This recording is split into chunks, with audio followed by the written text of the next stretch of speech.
Então, bem-vindos à segunda palestra de seminários em neurociências.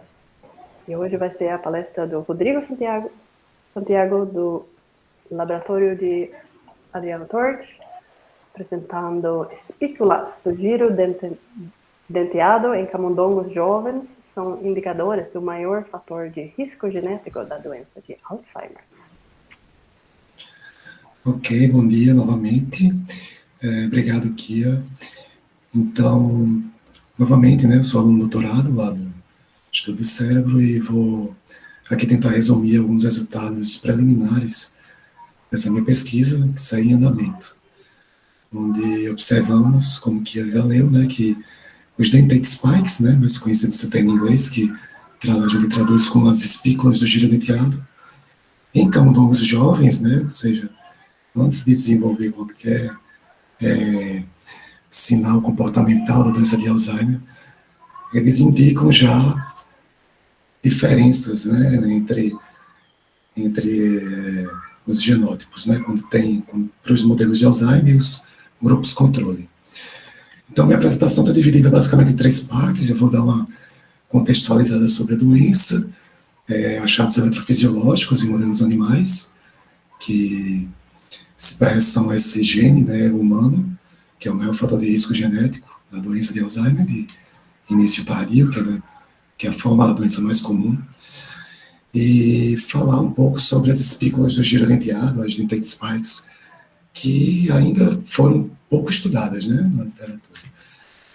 Mostrar alguns resultados preliminares da minha pesquisa, onde eu vou dar uma ideia aí de que dados eu estou analisando exatamente, e falar das análises em si, E, para finalizar, vou falar sobre algumas investigações que estão em andamento e ideias de investigações futuras. Então, o que é a doença de Alzheimer, Essa doença é o tipo de demência mais comum e corresponde principalmente à perda progressiva de memória, entre outras funções cognitivas, Afeta milhões de pessoas ao redor do mundo. E uma vez estabelecida, a gente sabe que não tem tratamento efetivo. Ela incide predominantemente em idosos, e também mais em pessoas do sexo feminino. E então se faz urgente a identificação já há muito tempo, Ela acarreta um custo altíssimo, para os governos, para tratar, dessa doença. Então se faz urgente a identificação de biomarcadores confiáveis que possibilitem o diagnóstico precoce e tratamento antes da manifestação de sintomas como as alterações na memória episódica. Então aqui, deixa eu só colocar o laser aqui.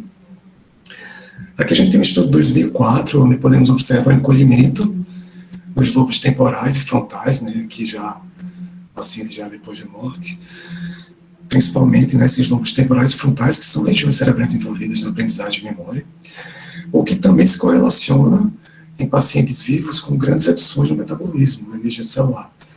Aqui, imagens de PET scan, de essa tomografia por emissão de pósitrons revela o consumo de glicose, Quanto mais quente aqui as cores, maior o consumo. A gente vê que o consumo é baixíssimo aqui, principalmente nas regiões que eu citei, temporal e frontal.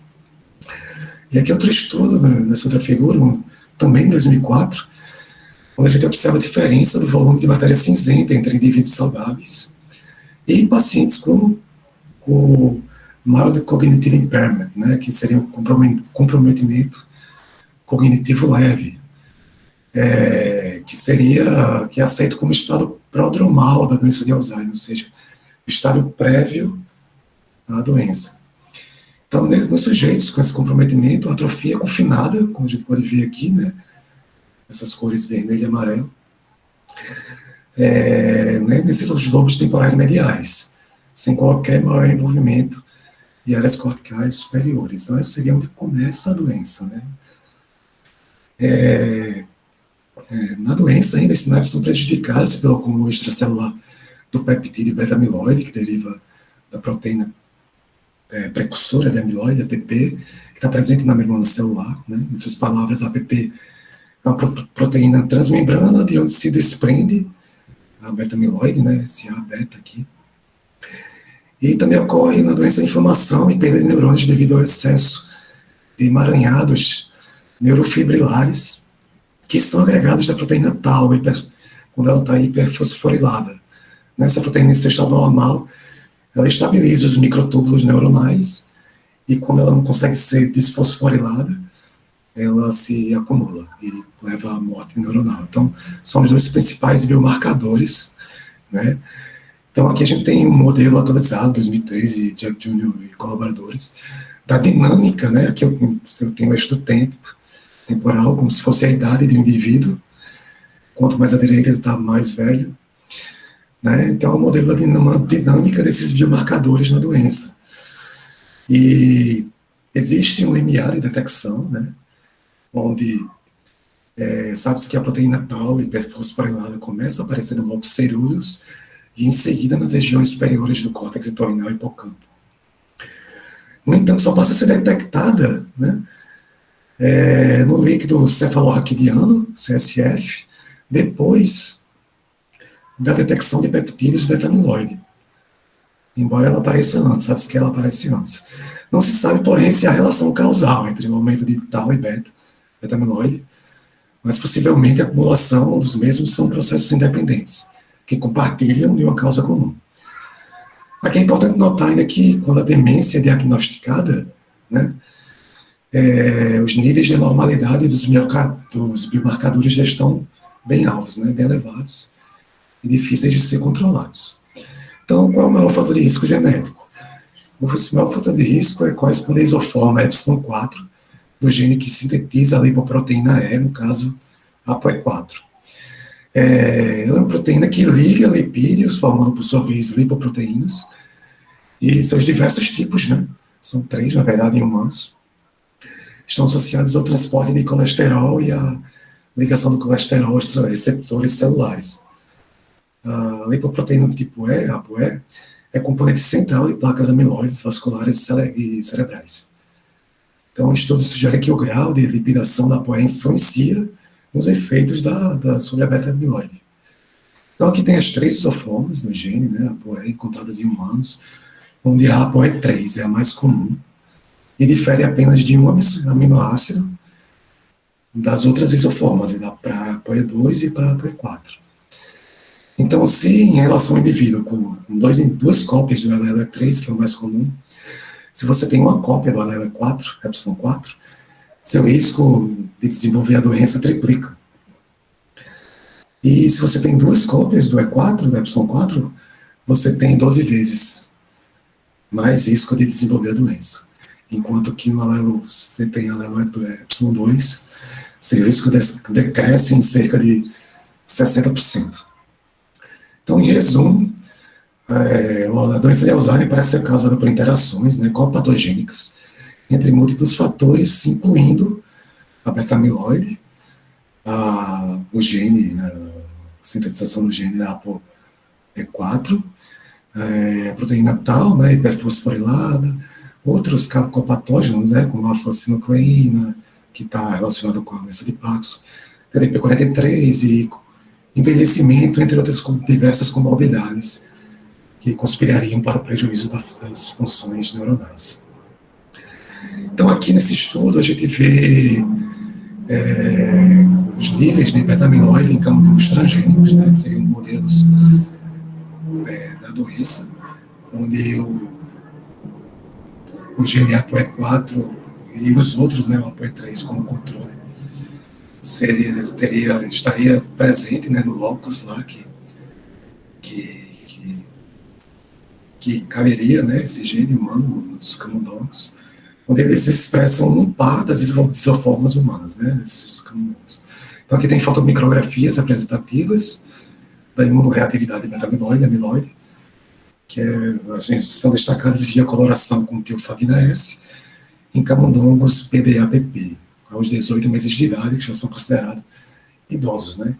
Então a gente vê um percentual de placas amiloide, né, beta-amiloide no hipocampo e no córtex bem alta, significativamente maior do que em camundongos, nos camundongos modelo Alzheimer, quando comparado nos camundongos transgênicos para os outros genes que não são, teoricamente, assim, grandes fatores de risco da doença, né? Então, falar um pouco da anatomia hipocampal, que, assim, olhando para a formação anatômica, a gente encontra loops excitatórios entre o córtex entorrinal e a formação hipocampal, aqui formada pelo giro denteado, CA3, CA2 e CA1, né, onde o principal circuito é formado pela via tricináptica, cujas aferências que se originam no córtex entorrinal medial e lateral excitam as células granulares do giro, e através da via perforante, né, é uma via que perfura aqui o giro e chega enfim, nessa camada molecular, que é onde estão os dendritos das células granulares. São as principais células excitatórias do giro. Por sua vez, elas enviam fibras musgosas que excitam as células piramidais CA3, que por sua vez excitam CA1, né, as piramidais CA1, vias colaterais de Schaeffer. Por fim, o estado do processamento CA1 retorna para as camadas mais profundas do córtex entorrinal, fechando o circuito. Então aqui eu vou dar um zoom no giro denteado para mostrar que as projeções do córtex entorrinal, aqui em cima, através da via perforante, primeiro, atinge os dendritos apicais aqui, né, via aferências do córtex entorrinal lateral, e também atinge os dendritos mediais via aferências do córtex entorrinal medial.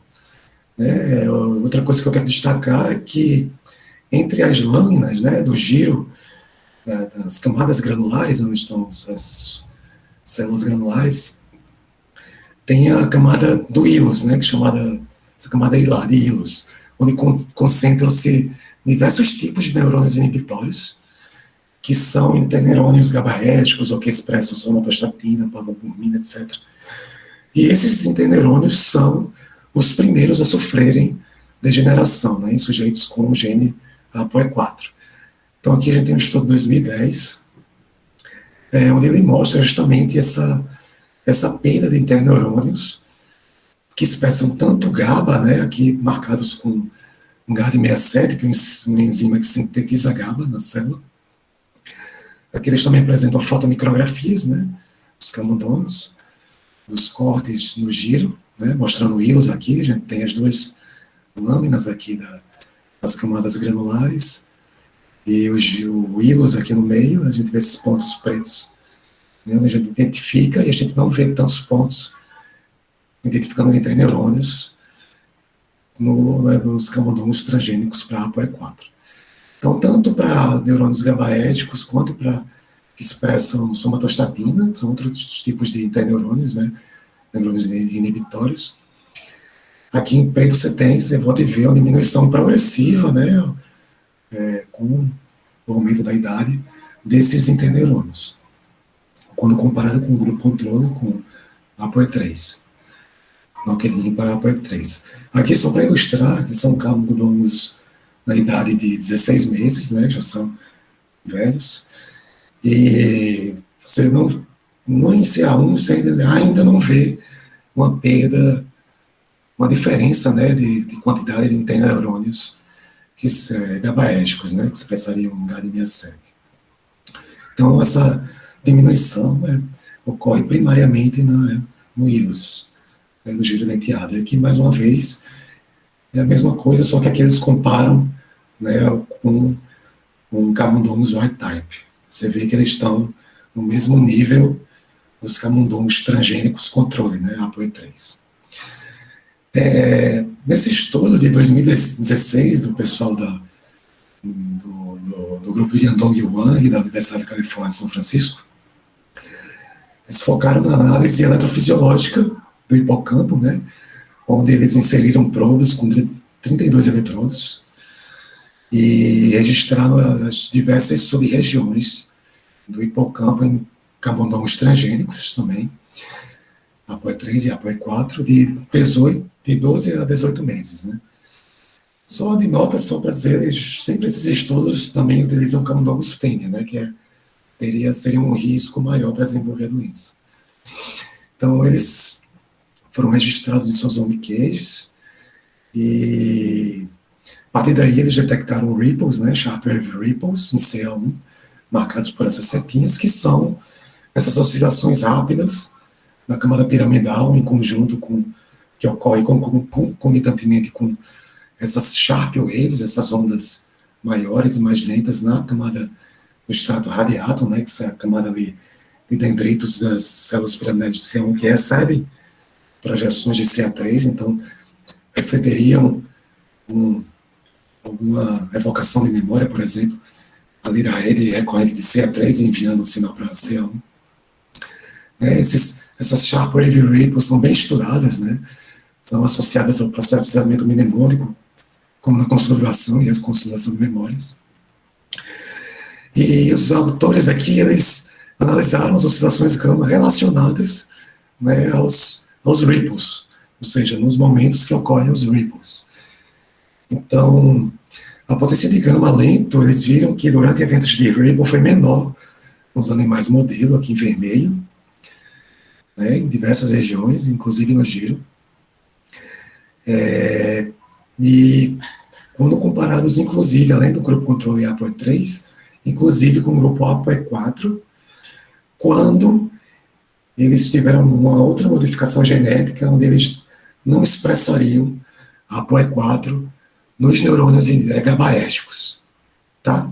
Então, nesse grupo, mesmo sendo ApoE4, eles não tiveram essa redução observada no modelo Alzheimer, né, da potência de gama lento.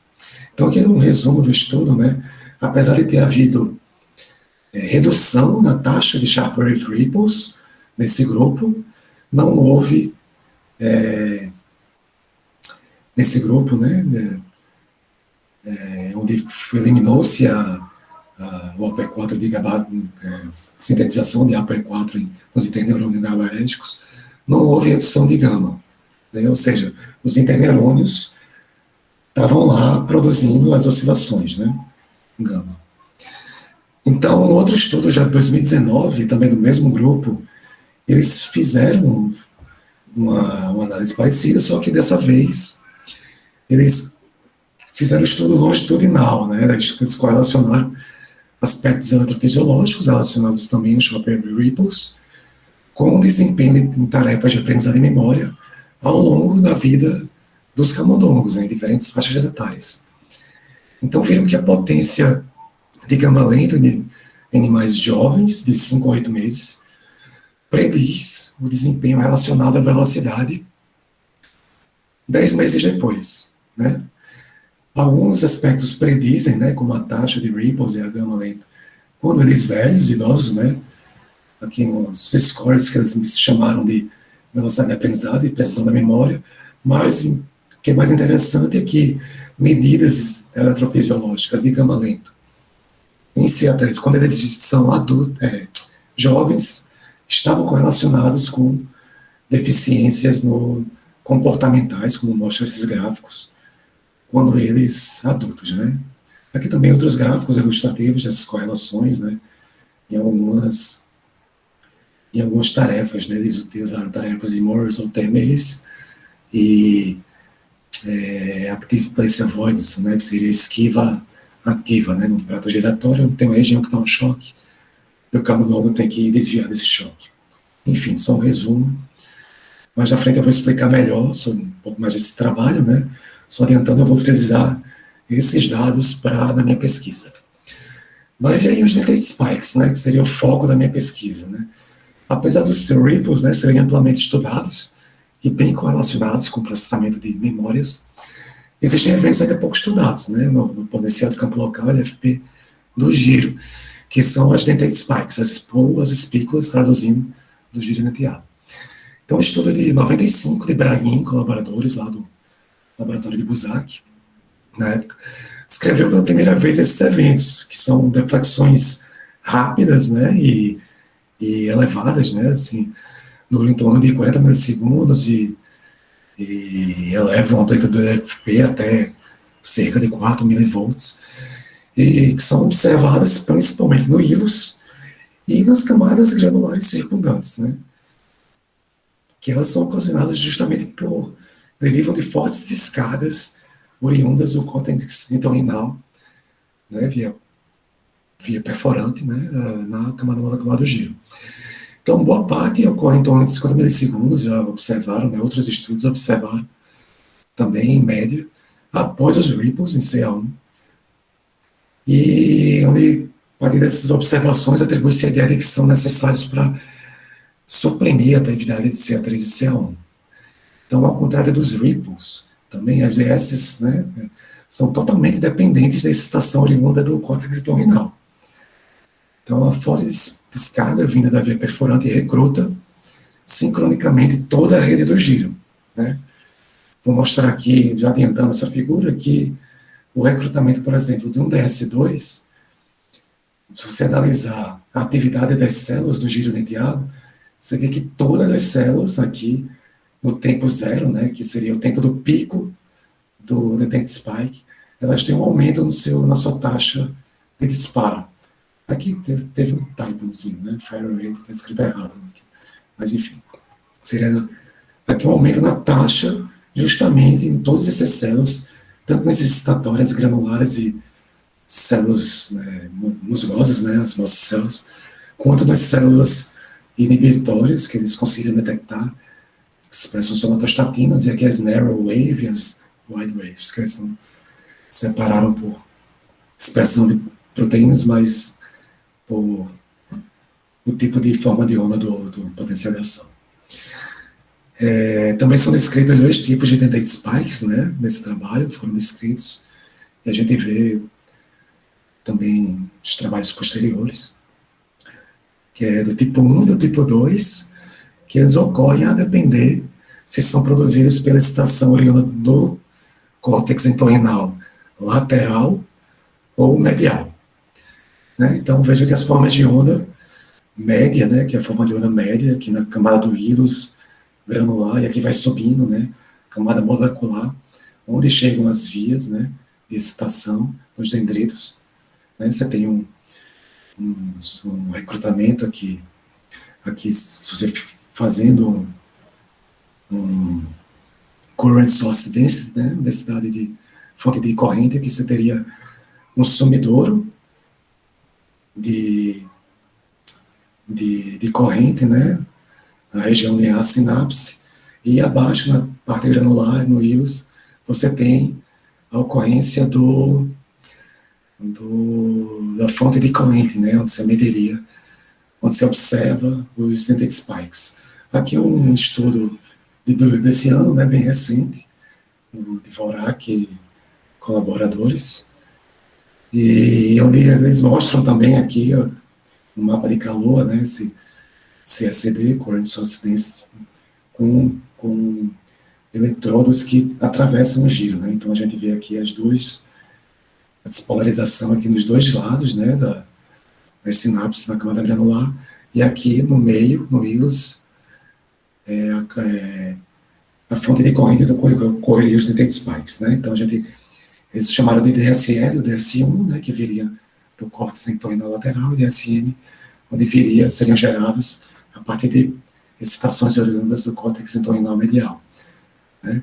Aqui você vê, mais uma vez, só para frisar bem, que o sumidouro está aqui mais em cima, que vem das fibras laterais, e aqui o sumidouro está mais embaixo, que vem das fibras laterais, mediais. Então, tendo essa contextualização aí em mente, que aqui é meu projeto, né? Vou apresentar já uns resultados preliminares. Então, eu peguei dados que estão desse estudo que eu citei, né, de 2019, de Emily Jones e colaboradores do grupo de Yandong e Wang, disponibilizaram seus dados de LFP, né, dos camundongos controle e modelo Alzheimer. Também, além dos dados de LFP, também dados comportamentais nessas tarefas. E estão lá disponíveis no portal CRCMS. E aí, como é que foi o protocolo, né, o paradigma experimental? Primeiro, eles registraram, aqui onde tem esse sinal, né, esse símbolo aqui de registro eletrofisiológico, são os subinstantes que eles registraram. Então, primeiro eles registraram um grupo de camundongos idosos de 12 a 18 meses, né? Da mesma forma aqui, né, 32 eletrodos atravessando todas as sub-regiões. E o detalhe é que esses eletrodos têm um distanciamento vertical grande, né, de 200 micrômetros, que esse distanciamento não pegaria ali os diferentes níveis na camada granular, na camada molecular, que através de um CSD eu poderia separar os tipos de DS. Então, já adiantando, com esses dados eu não consigo, via CSD, separar os tipos de DS, embora eu consiga detectar, né, os DS de forma geral. Então, ele pega o primeiro grupo de idosos, camundongos idosos, registraram, depois mediram o comportamento, uma tarefa de labirinto aquático de Morris, e depois fizeram novos registros e submeteram a tarefas comportamentais, né, de aprendizado e memória, após os registros, quando eles jovens e quando eles idosos. Quando eles idosos, eles adicionaram, além do labirinto aquático, a tarefa de Active Place Avoidance, né, de esquiva ativa. Adicionalmente, né, eles também registraram quando eles consideram eles quando adultos, né, de 9 a 11 meses, para fazer esse estudo longitudinal que eu já falei. Então, de posse desses dados, eu vi onde visualmente eu fiz uma inspeção nos eletrodos do giro denteado e escolhi os eletrodos que foram os eletrodos marcados como no hilos ou na camada granular, onde tinham os dentate spikes mais preeminentes. E aí, como é que eu detectei automaticamente, depois de selecionar esses canais de dentate spikes?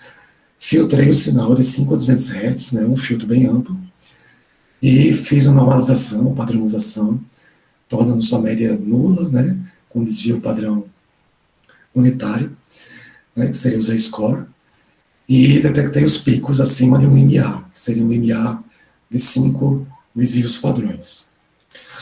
A partir daí, eu fiz uma outra inspeção visual nas formas de ondas médias aqui, as formas de ondas médias de cada seção, de cada grupo de cada camundongo, aqui é um grupo deles, né? Dando um zoom aqui, eu vi que existem alguns cuja seção o dentate spike médio divergia muito do que se observava na média, né, das outras sessões.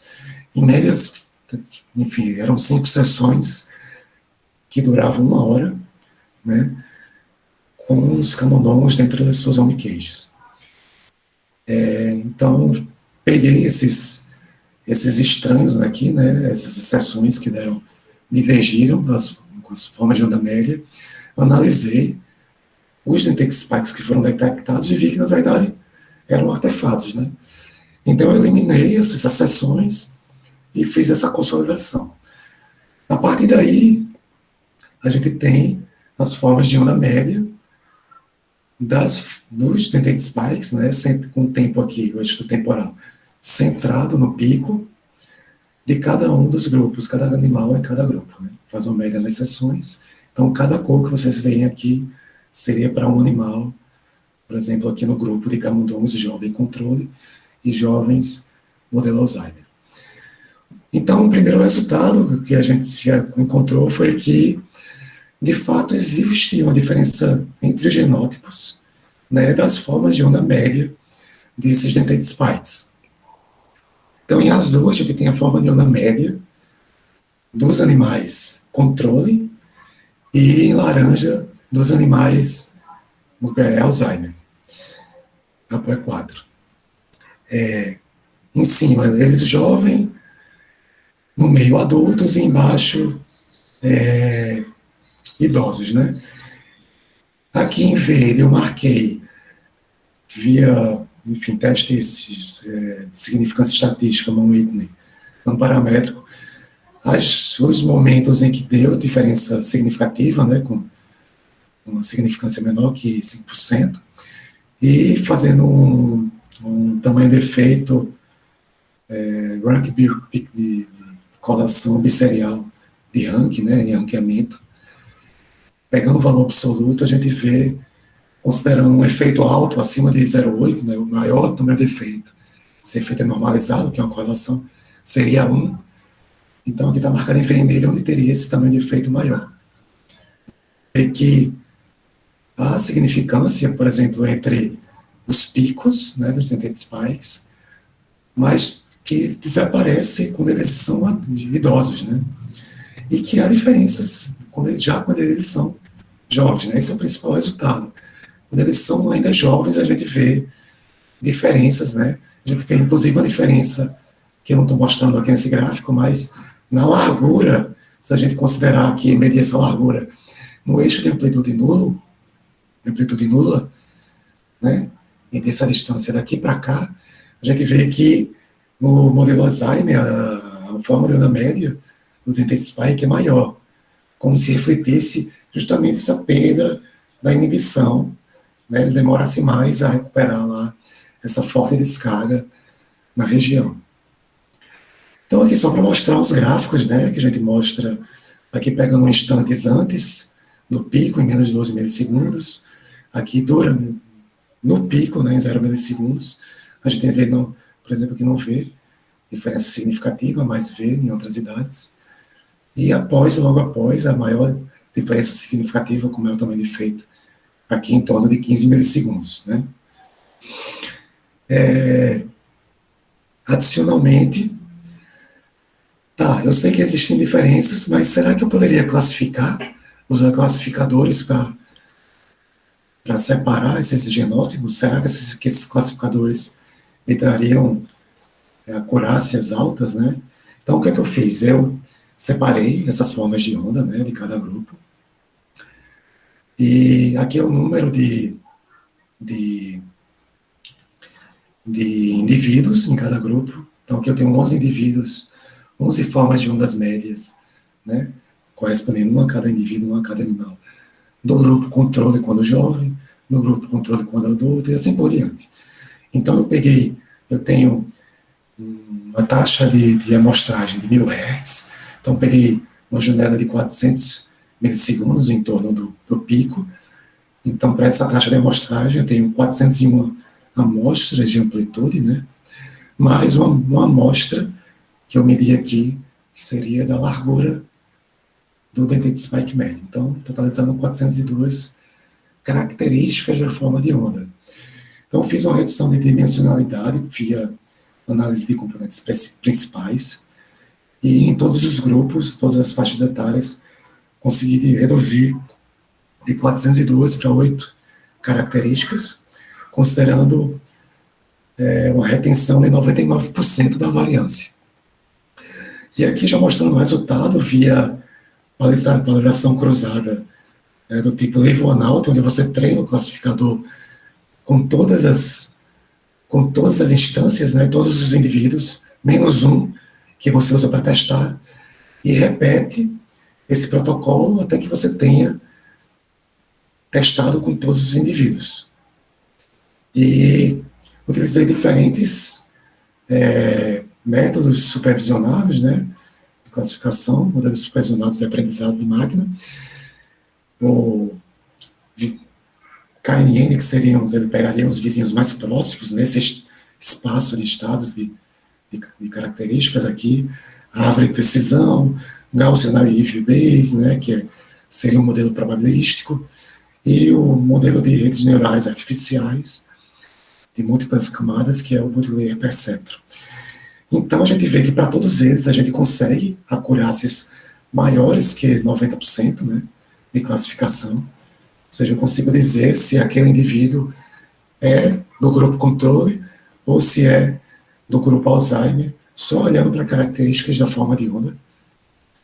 Porém, a gente vê que no grupo adulto, apesar de ter alcançado acurácias altas, a gente não foram tão altas quanto nos outros grupos. Que a gente tem que ver depois se é devido a uma amostragem menor ou se realmente há algum efeito aqui de compensação da rede enfim, ainda é um tópico a se estudar melhor, a investigar melhor.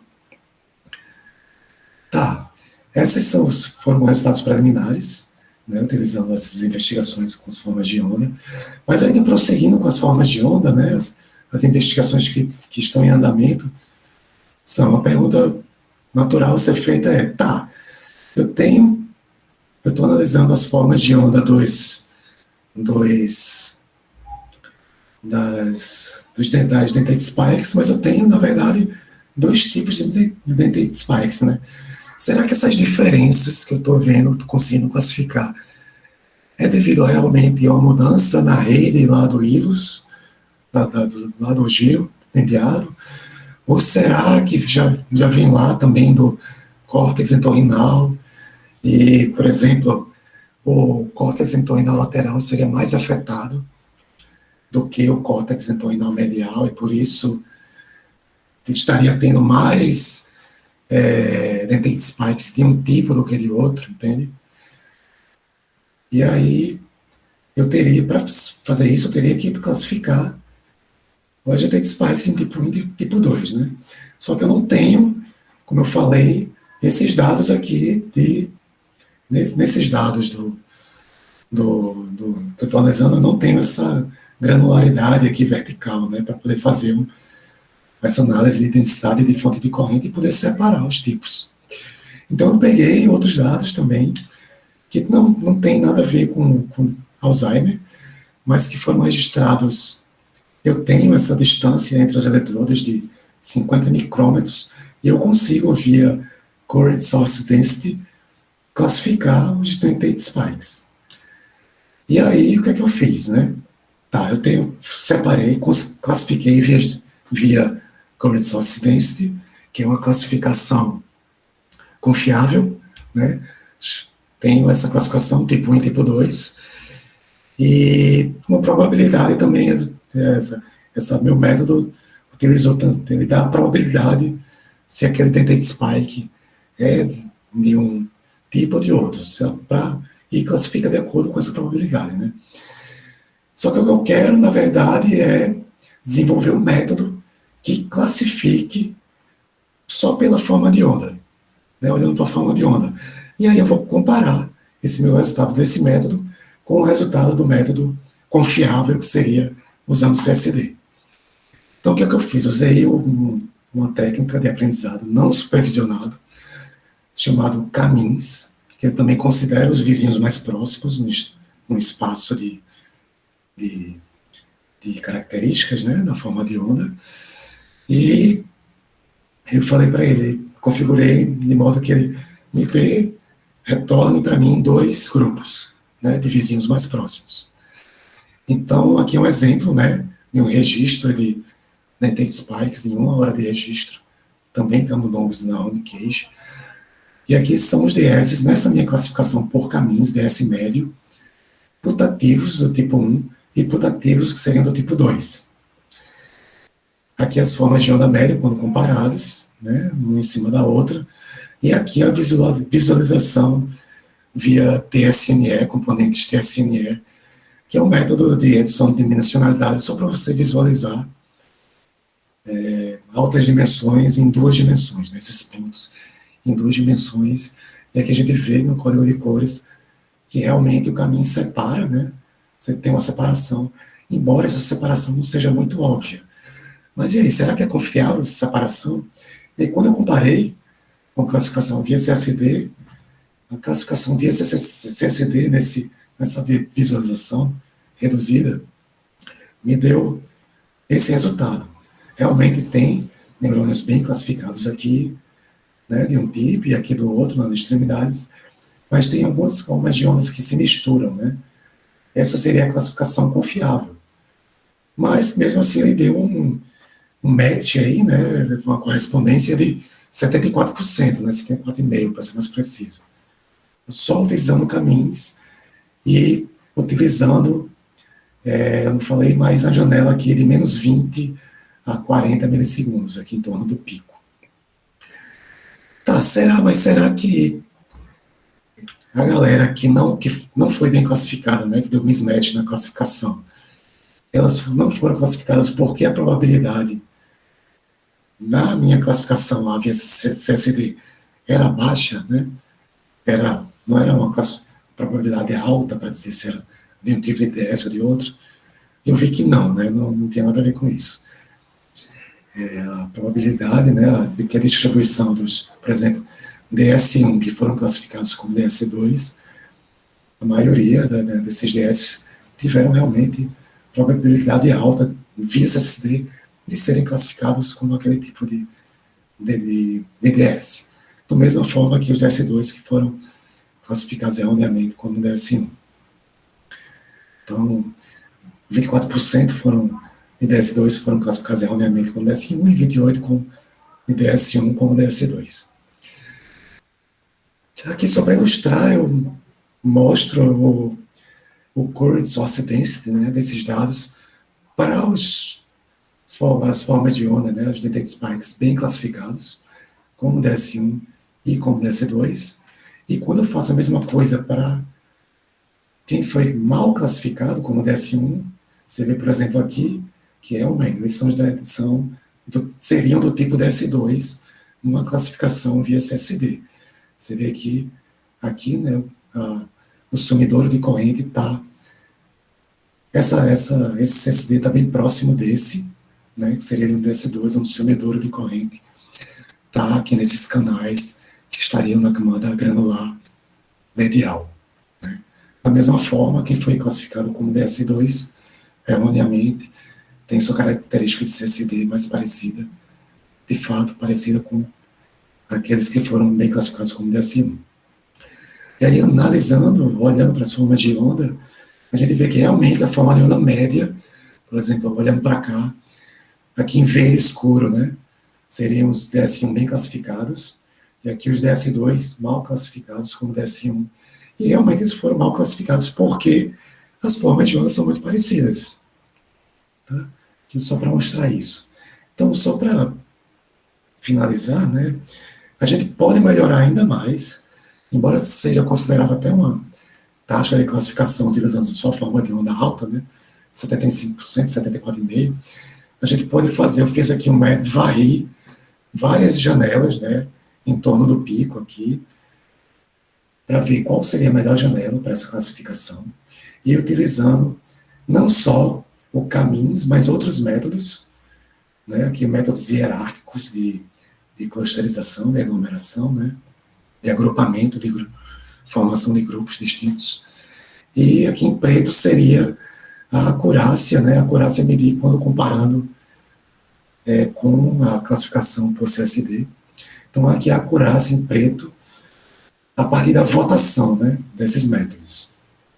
E a gente vê que, pegando uma janela em torno simétrica, em torno do pico, a gente consegue melhorar ainda mais, um pouquinho mais, essa performance aí, consegue classificar bem, só pelas formas de onda, esses detected spikes com 77%. Claro que isso aqui ainda está em investigação, eu posso tentar aperfeiçoar esses métodos e tentar melhorar mais essa classificação.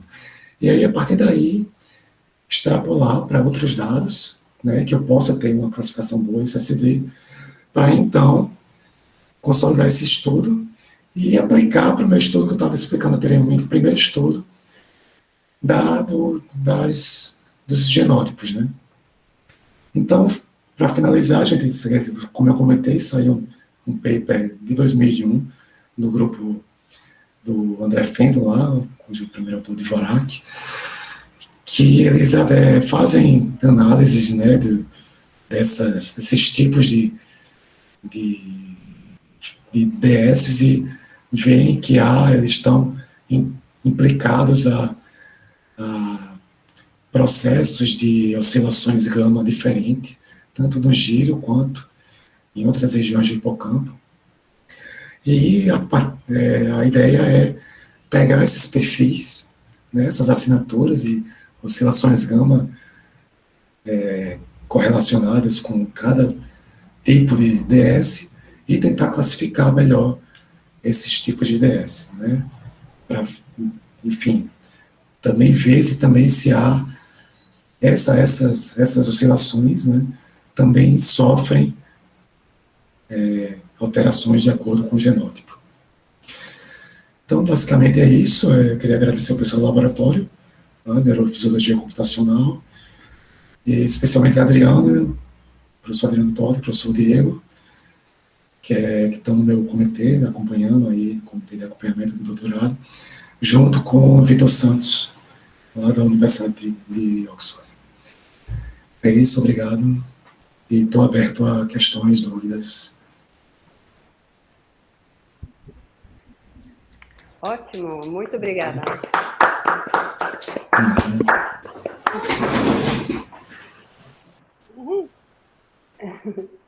Então, eu não sei se você quer diminuir sua tela para você poder ver as pessoas também, né? Porque Eu tô vendo, eu tô só você tá com compartilhando, diferente. Ótimo, profissional. Então, temos algumas perguntas. Obviamente, Adriano. Vai lá. Posso? Rodrigo, volta lá naquele teus slides que se põem lado a lado os DS para as diferentes... Onde você acha a diferença, né? Para as diferentes cidades. Que seria, por enquanto, seu resultado principal, né? Aí. Então, aí eu vi... É mais curiosidade, né? Então, você acredita que essa alteração que você vê aí seria compatível com a perda de interneurônios presente nesse fenótipo do Então, não posso, foi a ideia que me ocorreu, que a gente sabe que, inclusive nos camundongos jovens, a gente vê essa perda de interneurônio, né? Mas foi a ideia que me ocorreu, mas eu não posso afirmar, porque é inconclusivo se eu não posso separar os tipos de DS, né? Mas, assim, é um argumento muito forte, né? Já que a inibição teria menos inibição, né? Demoraria mais, né, para ter o retorno lá a um patamar basal, né? Após essa descarga vinda do córtex entorrinal. Uhum.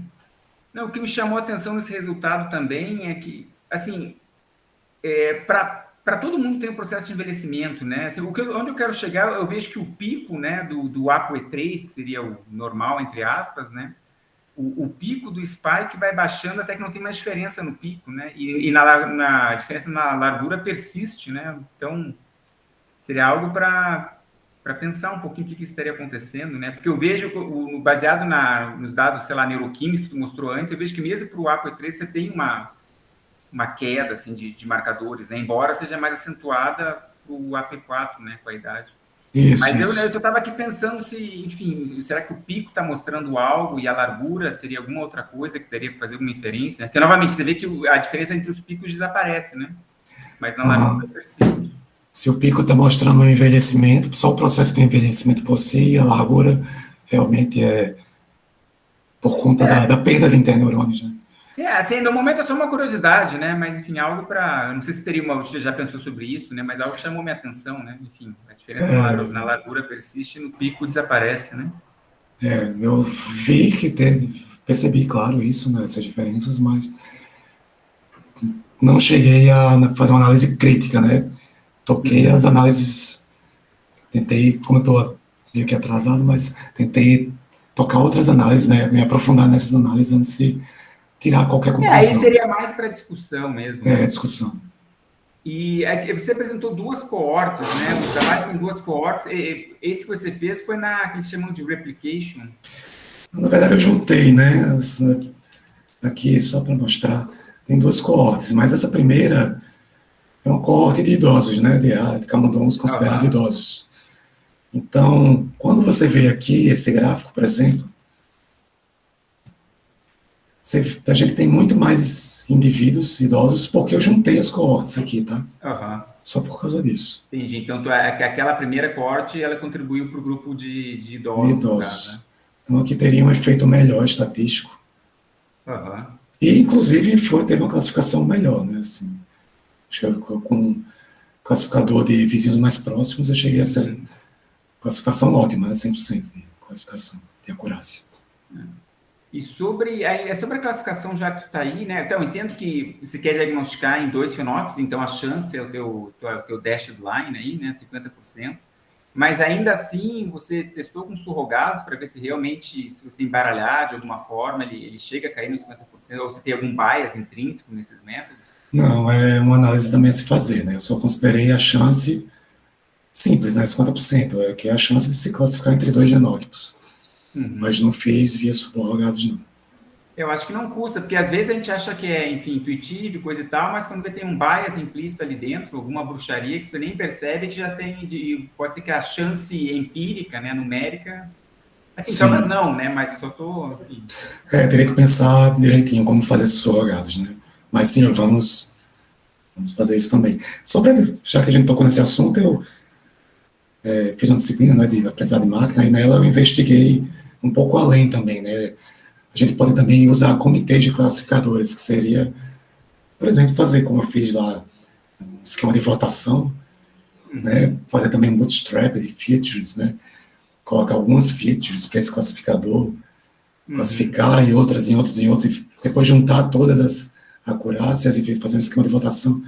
E, de fato, a gente pode até melhorar a performance usando essa abordagem. Mas, assim, eu não vejo, Uhum. assim, como algo que vai melhorar, mas tá, o que eu quero ver é só, Uhum. eu já vejo as Não, o diferenças, ponto é que já tem informação, já dá, a informação, assim, com os classificadores individuais, eu já tenho essa informação Uhum. bem representada aqui, né?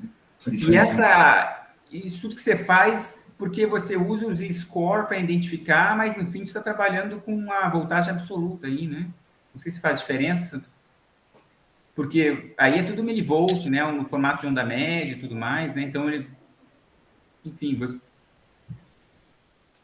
Ah, tá vendo? Aí você está em milivolt, você está em. aqui eu estou em millivolt só para mostrar que, enfim, não importa, né? Sim, eu não quis escalonar, né? Que está em Uhum. millivolt mesmo, é o dado cru. E aqui eu estou mostrando, aqui também está em millivolt. Usei score, eu usei só para detectar, só para ter um limiar Aham. de detecção, né? Assim, baseado Mas depois o numa trabalho, mas distância ele em torno da é. média. Mas, Aham. e de fato, assim, eles têm uma distribuição que é normal, né? Eu posso fazer esse escalonamento. Uhum. Uma outra. Agora me ocorreu, voltando para a largura, no fim pode ser também a proporção do DS tipo 1 DS tipo 2, né? Que posso explicar essa largura, né? Porque um é mais larguinho que o outro, vai que um tipo de bicho tem mais de um que de outro, né? Exatamente, exatamente. É. Se Mas vou enfim, agora pegar. eu acho que, eu não sei. Bom, a gente conversa depois, a gente vai ter o CA propriamente dito, deixar mais pessoas perguntarem. Mas me ocorre que, assim, coisas futuras, você tem que eventualmente ver se tem relação com behaviors ou outras coisas eletrofisiológicas, antes Sim, do ano isso. que você está fazendo um detour que está. Na Dificilmente você verdade, quer chegar na classificação para aplicar de volta nesse dado, né? Mas ao mesmo tempo eu exato. penso que esse dado por si só também tem mais coisas para fazer antes, ou em paralelo ao detour, né? Enfim. Só faz sentido considerá-lo como um biomarcador, se esse é o caso, se realmente os camundongos que têm essa diferença, né, maior, também têm são mais prejudicados em tarefas comportamentais de aprendizado de memória. Pois é, me parece um passo natural, né? Olhar a É, relação com o assim, eu tô, comportamento, ou mesmo com outras assinaturas eletrofisiológicas, você chegou a mencionar mais por fim, né? exato, né, com gama e tudo mais. Eu estou em contato, inclusive, com a autora, né, com a Emily Jones, e ela já me forneceu também dados mais detalhados de comportamento, que eu já dei uma organizada neles, mas estou guardando para juntar mais dados eletrofisiológicos, né, para fazer Uhum. no final uma correlação, tentar correlacionar isso aí. Ah. A minha impressão que tu está mostrando, eu assim, gostei muito dos slides, achei muito, enfim, tudo o Rodrigo, não tive nada, inclusive eu estou vendo aqui como todo o resto aqui, né? Então tá, da minha opinião, tá de parabéns, estão muito bons os slides. E o que você tem me parece sólido, né? Mas acho que a gente tem que dar uma engrossada no caldo aí, né? Tem que aumentar o volume de resultados aí, né? Eventualmente numa tese. Né? Mas tá bom, da minha parte era esse comentário. Obrigado. Ótimo. Então, na fila temos Emanuela. Vou fazer a pergunta.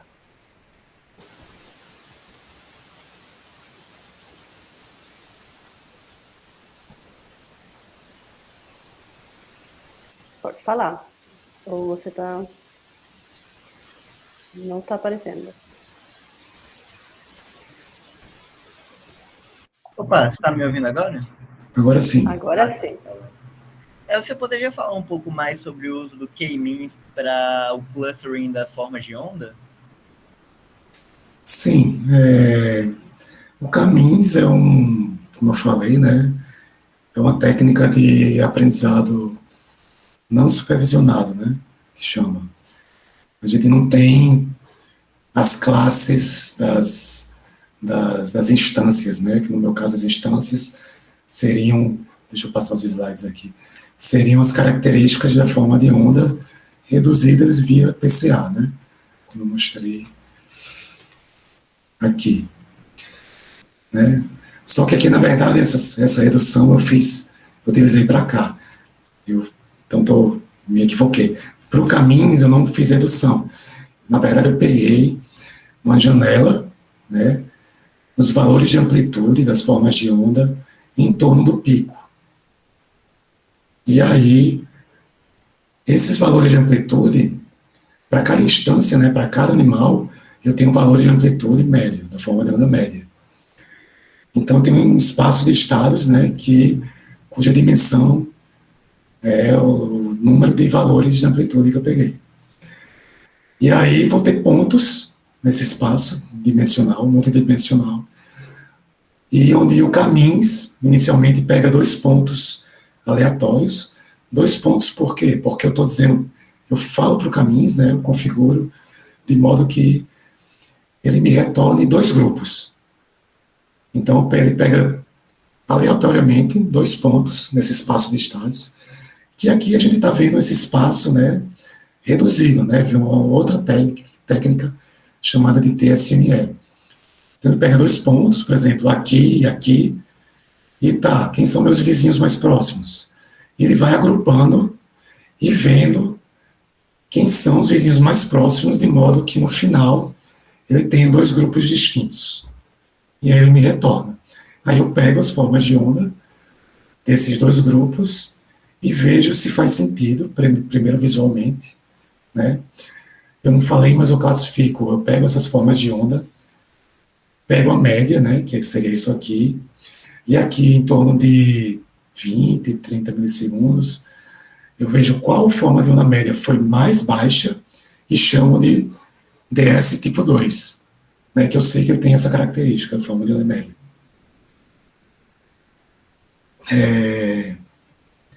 Enfim, explicando caminhos é isso. Eu não sei se tem alguma pergunta mais aprofundada sobre a técnica. O que esse TSNE quer dizer aí? Vixe, eu nem me lembro. Eu não lembro exatamente o que é que significa. Mas é uma técnica bem atual, que a galera da genética utiliza muito, né, para ver diminuir a dimensionalidade lá, ver aqueles mapas de correlação genética.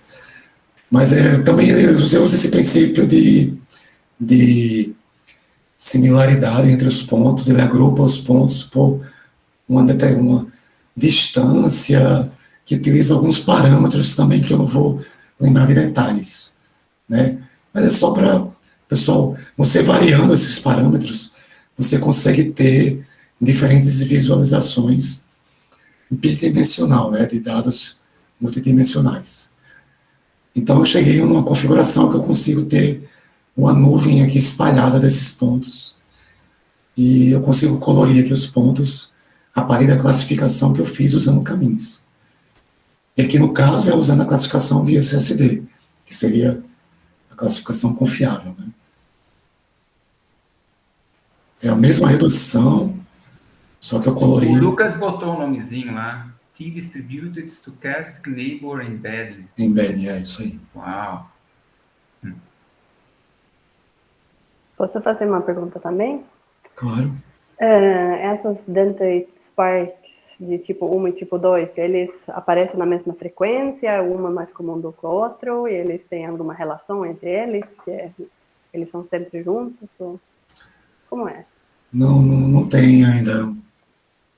Quer dizer, os estudos, na verdade são poucos estudos, assim, no máximo uma dezena de estudos que utilizando Dendritic Spikes, e metade deles nem separam, nem classificam os Dendritic Spikes, né, nos seus estudos. Mas, então, a gente, dos estudos que temos, que tentam ver diferenças, não tem nem diferença em taxa significativa, assim, né? Nem diferença. Enfim, tem as diferenças que tem desse estudo mais recente, né, que eu coloquei aqui no final, que seria. Eles estariam correlacionados com processos distintos, né, relacionados a oscilações gama distintas, inclusive um controle externo, né, no córtex ali entorrinal,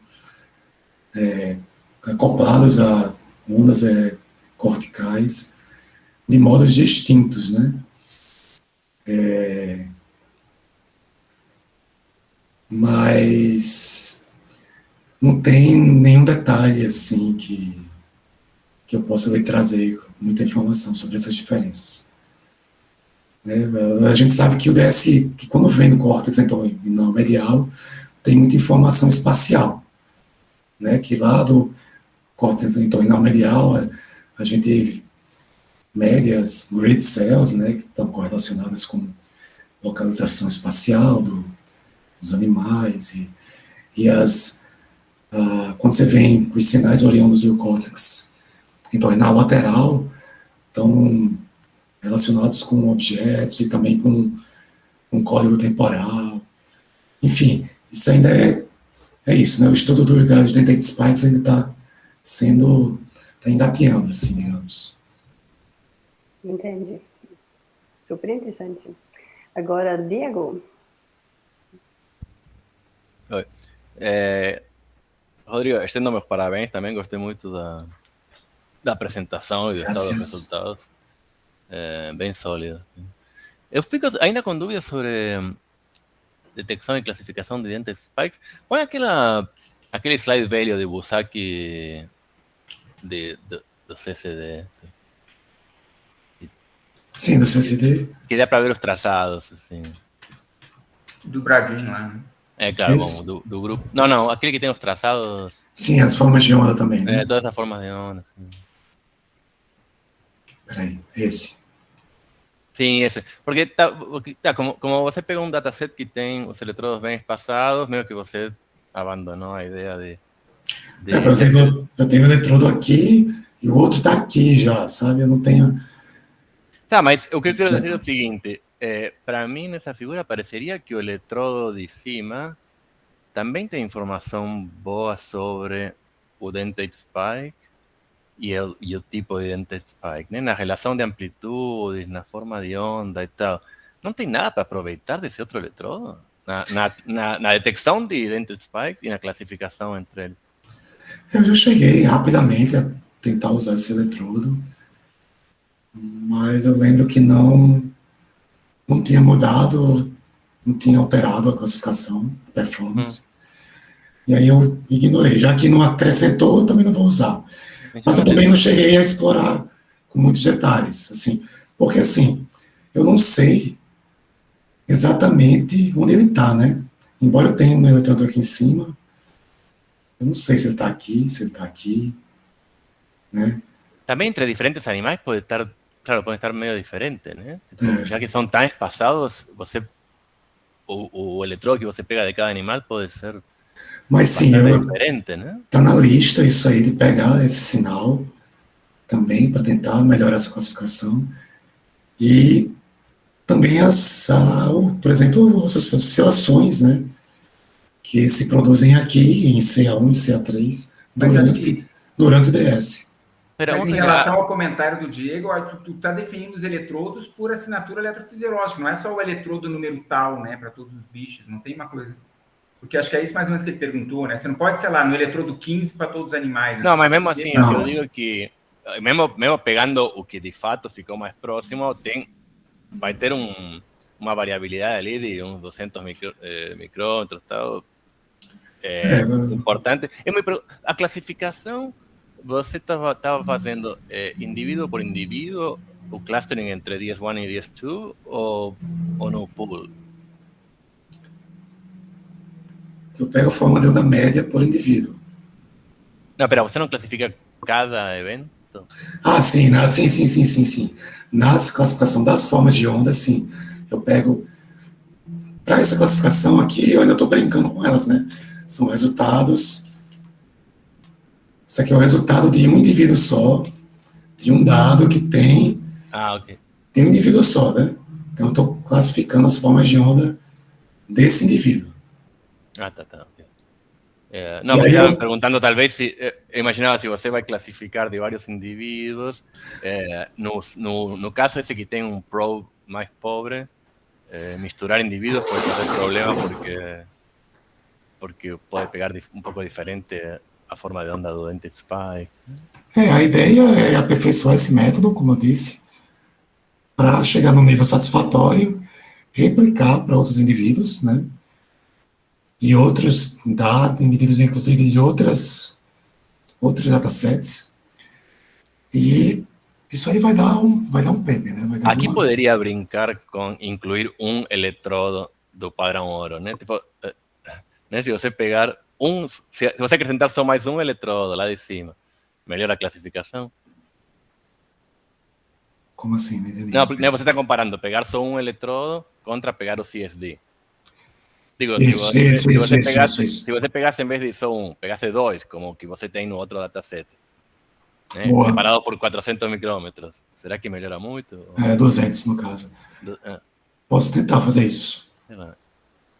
Tá, depois a gente continua. Né? O lance é que aqui, nesse dado, eu sei ter uma precisão melhor, se ele está bem no meio do hilos, ou se ele está na camada granular de cima e tal. O outro, eu não tenho muito essa ideia, sabe? Eu sei que está ali na granular, chegando no hilos, mas eu não tenho muito essa ideia. Então, eu não queria usar mais de um eletrodo para isso. Queria que esse método fosse bem sólido, usando um eletrodo apenas. Mas o homem propõe e alguém... Mas sim, a gente pode discutir melhor isso aí. Tá, valeu. Temos algumas outras perguntas da plateia? Eu imagino que essa discussão vai continuar entre a banca, né, de comitê de acompanhamento. Davi. E Rodrigo, parabéns pela apresentação, parabéns pelo trabalho. Eu acho super legal esse tipo de trabalho em que você coleta dados já coletados, reproduz ciência disso. A minha pergunta ela é envolvida com uma das... Eu fiquei com uma pulga atrás da orelha depois que o Diego falou, não sei se é meio naivo que eu vou falar, mas se você pega diferentes animais e a localidade desse eletrodo pode estar em camada diferente, a própria circuitaria do animal pode gerar um tipo de onda diferente. Se você pega essas amplitudes, né, sei lá, quando você faz a média delas, será que você está falando sobre um fenômeno que é o Dentate Spike e está comparando a amplitude dele, características da onda diferente, que pode estar tendo variabilidade por animal, né? Como é que você faz para controlar isso? Né? Não sei se é tão naíve essa pergunta. Não, acho que faz sentido, sim. Eu me preocupei muito com isso no início das análises, né? Aquela questão, qual eletrodo que eu for considerar para analisar o Dentate Spike, né? Então, o que eu fiz foi pegar o eletrodo, primeiro fazer uma inspeção visual detalhada. Então, foram várias sessões e vários animais, sessões longas, e ver se de fato aquelas ondas, aqueles eletrodos que estão no giradenteado, elas estão... Eu consigo visualizar Dentate Spikes, porque o Dentate Spike chama atenção visualmente, né? É uma reflexão abrupta. E a partir daí eu escolhi os eletrodos que tinham os Dentate Spikes com maior amplitude e, através de um código, selecionei também esses eletrodos. Então, sim, eu posso ter, dependendo do eletrodo, mesmo com essa distância de 200 micrômetros que eu tenho entre os eletrodos, às vezes eu tinha 2 eletrodos que estavam me dando dentate spikes, que poderiam estar na camada granular de cima e na camada granular de baixo, nas lâminas, né, do gelo. E aí, qual é que eu vou escolher? Eu vou escolher a que está me dando os picos mais proeminentes, né? Então você meio que normaliza pela maior amplitude, né? A normalização por animal, mas eu escolhi os eletrodos, né, de maior proeminência, né, das formas de onda. Tá, massa.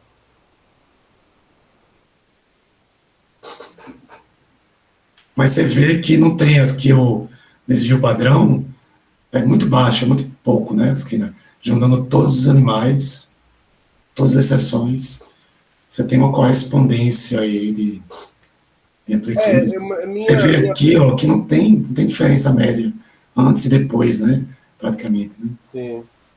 Minha pulga atrás da orelha fica porque tem uns dados que a gente está analisando agora, do DOR, que, por exemplo, tem um sinal lá bem padrão que a gente está vendo o quanto o LFP está variando de acordo com o pico da inalação de respiração do animal. Aí tem tem uns bichos meus lá que estão implantados no medial orbital, e aí o medial orbital ele é bastante sincronizado com a respiração, só que tem 2 bichos lá que não sincronizam. 2 ou 3 bichos que não sincronizam totalmente. Isso pode ser por causa, e isso é na média, né? Assim, isso pode ser por causa do eletrodo não ter caído lá, ou ter bugado de alguma forma, né? E eu fico me perguntando se essa onda menor que você atribui a outro gene, né? Se ela não pode ter sido por coisa metodológica, né? De alguma forma. Enfim. Eu entendo essa preocupação e é pertinente, realmente. A gente tenta minimizar, né, esses efeitos, mas não tem como fugir completamente, né? Eu acho. Parabéns. Valeu. Rodrigo, você queria perguntar? Quem, eu? Não, outro Rodrigo. Não, Rodrigo Pereira, professor Rodrigo. Ele levantou a mão, mas desapareceu. Parecendo que o microfone não está funcionando. Você? Sim. Tá me ouvindo? Desculpa, agora eu perdi o áudio de você. Foi mal. Tá ouvindo? Oi, Rodrigo? Não tá nos ouvindo. Estão me ouvindo? Desculpem. Sim, sim. Achei bem legal, Rodrigo. Sua apresentação ficou realmente bem didática para quem não está lendo esses papers aí que você passou. Eu estava pensando nesse contexto que todo mundo já falou aí, pensando assim, do ponto de vista, se você monta esse classificador usando o pool de amostras que você tem de DS, né? E se o seu classificador vai ser utilizado no futuro em outros animais, vai ficar super específico para a camada na qual você escolheu o seu eletrodo, né? Vai ficar bem especializado o seu classificador, baseado na amostra que você usa para treinar, né? Uhum. E nesse sentido, se, digamos assim, surgissem novos grupos de animais, fiquei pensando, só refletindo, se... Também não sei se seria possível, teria que testar, né? Se você, de fato, usar um classificador onde você tente obter a melhor performance com uma margem de erro, de fato, no posicionamento. Ou seja, não com a margem... Não vamos usar a palavra erro, não. Vamos usar uma palavra, a variabilidade do posicionamento. Eu não sei o quanto que isso varreria, né? E isso atenuaria algum elemento na linha temporal do seu grafo, né? do seu sinal. Mas, do ponto de vista de utilidade do classificador para futuros experimentos, fiquei pensando, né, que seria mais aplicável, né? Mas então, se você considerasse um erro de 200 micrômetros ou 400 micrômetros na hora de selecionar seus eletrodos para fazer o classificador, significaria que nos próximos experimentos ou futuros dados, quem quisesse usar seu classificador poderia ter posicionamentos de eletrodos com uma margem de erro de até 400 micrômetros, algo assim. Você acha que isso é razoável ou não? Eu não sei se entendi bem a questão, mas só para deixar claro, para ver se a gente está na mesma página, né? Que eu pego um eletrodo só para um detector de dendrite spikes e eu escolho esse eletrodo baseado na proeminência dos dendrite spikes, né? Sim. Então não importa, eu não tenho outro eletrodo, né? Eu só tenho um. A questão da distância é para classificar os tipos de dendrite spikes. Mas para classificar o genótipo, você está falando da classificação. Eu estou pensando assim, porque, por exemplo, se você depois vai querer utilizar a classificação dos spikes para avaliar o fenótipo em diferentes idades, por exemplo, então você vai querer pegar só DS1 na idade precoce de animais ApoE4. Mas aí você vai querer comparar também as DS2. Então você vai querer comparar DS1 e DS2 jovem, DS1, DS2, e você que vai querer saber talvez se há uma evolução ou há alguma dessas DS talvez contribua mais para diferenciar o fenótipo e você associa com uma camada do córtex entorrinal, ou melhor, uma área do córtex entorrinal, e daí leva muita coisa, né? Você utilizando o seu eletrodo que tem a maior amplitude do seu DS, é compreensível, né? Se a anatomia é mantida e a projeção do entorrinal lateral e medial se projeta para as mesmas regiões da árvore dendrítica, a menos que existam duas hipóteses, de que a modulação do pico pode depender do estado comportamental ou da circunstância, independente do entorrinal lateral ou medial. Entendeu o que eu estou dizendo? Então, assim, se o input é mais forte do entorrinal lateral ou do medial? Eu não sei se eu posso, se existe esse tipo de análise, se é mais forte ou não. Só a amplitude do pico, você não viu diferença Ah, sim, tem. Picos entre DS1 e DS2? Tem uma diferençazinha, tem uma diferençazinha. Certo. Mas, de qualquer maneira, você sempre vai pegar o eletrodo que te produz o pico mais alto, né? Assim, os dois tipos de DS vão estar no mesmo eletrodo, né? A questão de pegar o pico mais alto, assim, na escolha do eletrodo, né? Certo. Então, você pega um eletrodo e esse eletrodo pega as duas e você... Isso. Agora entendi melhor. No mesmo eletrodo, eu tenho os dois tipos de DS. Certo. Então, você não escolhe outro eletrodo para selecionar os que têm maior... Não. E você escolhe o eletrodo baseado naquele que te dá o maior pico de quê? Da média, né? Assim, eu tenho vários eletrodos, né? Nesse eixo vertical, no giro. Então, eu vou pegar aqueles que estão produzindo DS, eu tenho esses 3 eletrodos que eu vejo que tem DS. Só que esse do meio está me dando dendrite spikes mais proeminentes. Então, eu vou pegar ele para analisar os dendrite spikes. Só que aí nele eu vou tentar separar os dendrite spikes do tipo 1 e tipo 2. Entendi. E você seleciona, dentre esses 3, ou dentre os 32, você seleciona aquele cuja média dos DS é maior, né?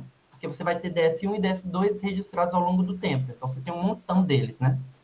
Uhum. Entendi. Não, eu só estava pensando numa coisa um pouco... Mas tá tudo bem, tá? Eu acho que é uma coisa que eu acho que não se aplica aqui, não. Mas valeu, obrigado. Entendi. De nada, obrigado.